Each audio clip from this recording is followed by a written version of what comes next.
Divine rapture. How is that for a topic? Today I woke up and had an incredible meditation and I got to God, and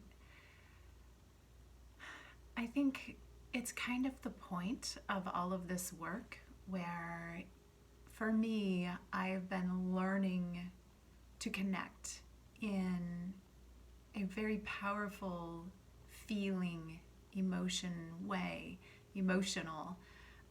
in that it's not like actual emotions, but feeling so much heart energy, that it's like the heart just expands and opens up, and there's this connection to the divine that can't be explained. It's just pure connection.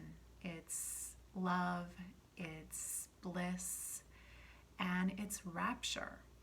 So I went on with my morning. I had put a post on Instagram before I went to bed the previous evening, and I read the comments, and I had a comment on my it was an incantation, so I was calling in spirit, I was channeling, and it was sort of a climactic moment of a client session that I had done. And it was just 40 seconds of an hour session. So it was just a little clip, but it showed a little bit of that power and the intensity of owning and claiming your intention. And somebody had a problem with that.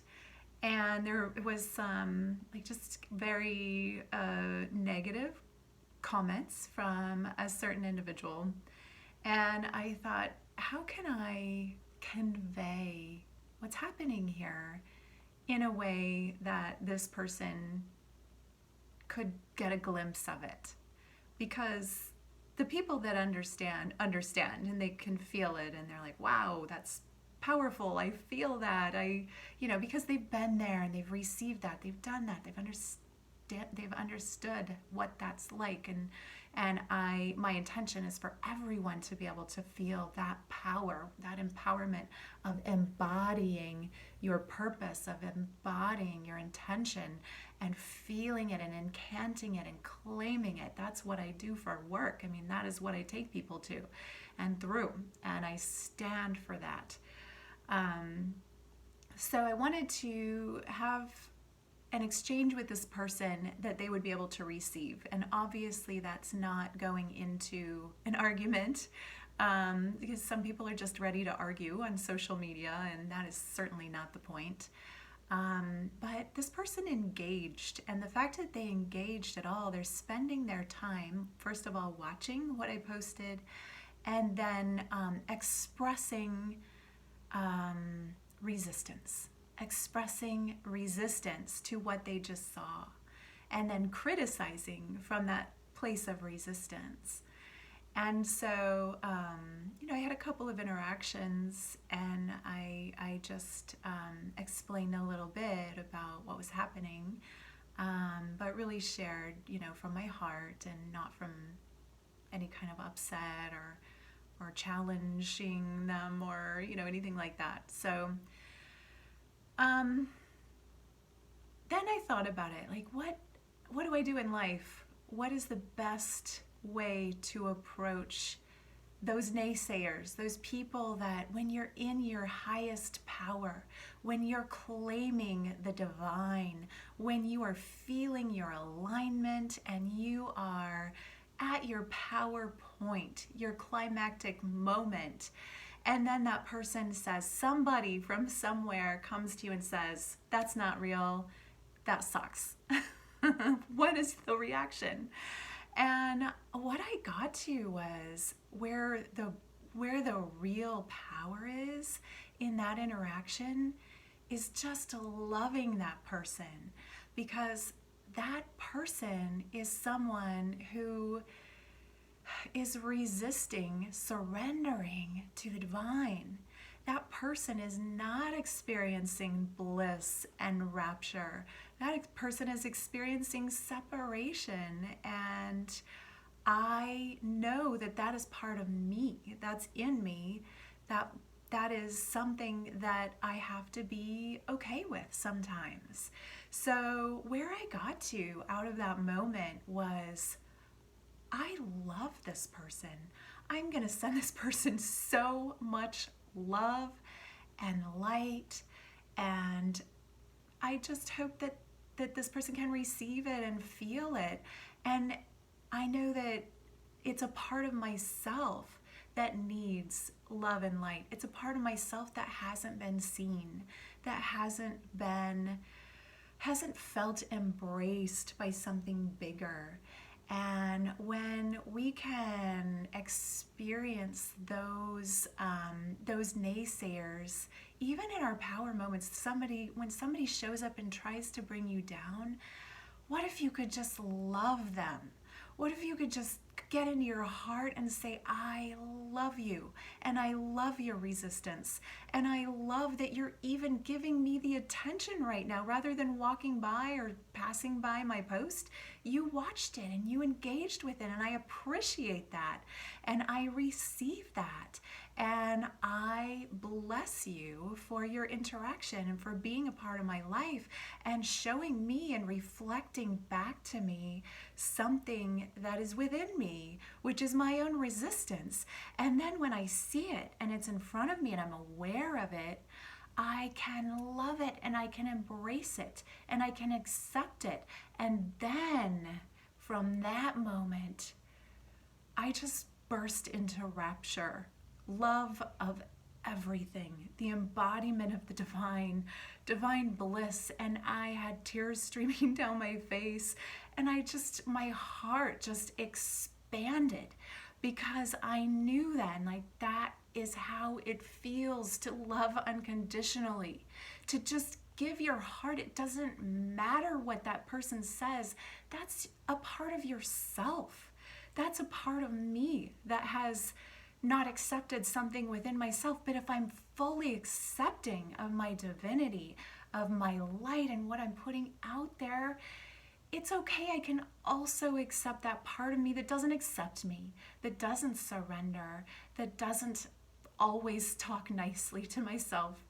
And I can love that too. And that got me to this ecstatic state of deep, deep connection with God, deep connection with the singularity, with oneness, and it was just overflowing. And I went to Siesta Key. I was actually driving my car as I was having this experience, and I was just feeling this emotion and the beauty of that connection and the love of the people that don't love me, the love of the people that even would hate me. I just love them. And in that was freedom, like so much freedom and just release, and my heart just expanded and exploded, and it's so powerful. These are the things that happen when you work with yourself. And when I view every single thing that comes to me as an opportunity to learn something. When somebody brings negativity to me, I know that there's some part of that is me, because I'm part of the oneness. I'm part of the divine. And I know that I am a being that is connected to everyone and everything. And I feel that so deeply.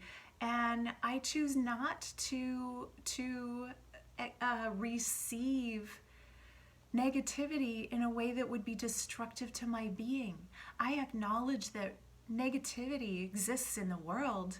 I acknowledge that, yeah, sometimes people come at each other with a whole lot of yucky stuff. But how do you receive it? How do you receive it? Can you receive it and transmute it and transform it into love? Yes, you can. You can. It's a practice. You have to practice reacting differently. I'll admit my very first feeling that my body felt when I read that was a push away, a feeling of separation. That was the first, it was this little like, you know, cutting off separation. And I was in such a beautiful place before I read it. And I thought, I'm not going to let this take me out of my connection. I'm not going to let one person's reaction to something I put out take me out of my divine connection. I'm going to see if I can work with it and find a way to go deeper into my connection, to experience deeper bliss and the rapture, the ecstasy of oneness, of accepting that divinity within my heart and knowing that that person is me and I am him or her, and just love. It's all just love.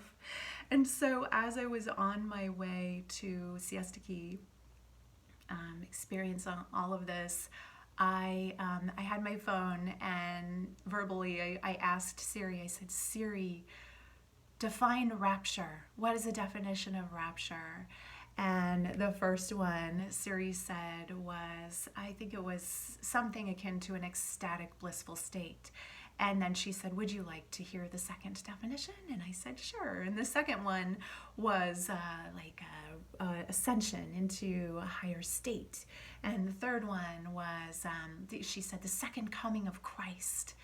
And where I went was the second coming of Christ. But for me, the rapture is the infinite coming of Christ, and experiencing that as many times as possible, because it's always available. The rapture, the experience of Christ within the heart, is always available. You just have to choose to go there and surrender into it. And when I did that, that was it. You know, that's what we desire to feel. I think everything that we do in this life is because some part of us remembers ecstatic bliss, the connection to oneness, rapture, divine love. And we just want to get back there. But we want to get back there in our bodies. We want to feel it. And our bodies only have so much capacity, but they do have capacity to experience it.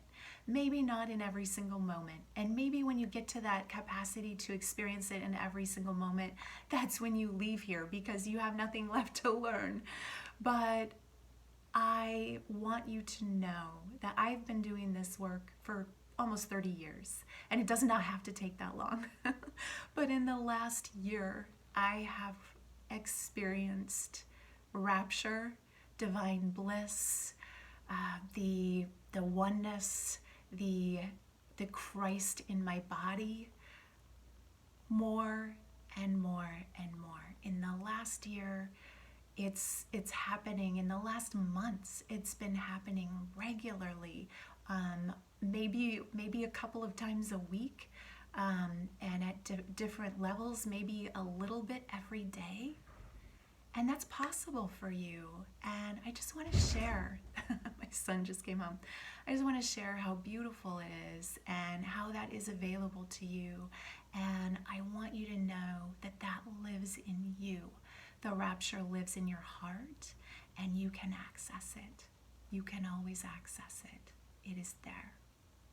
I love you. Thank you for joining me. Namaste.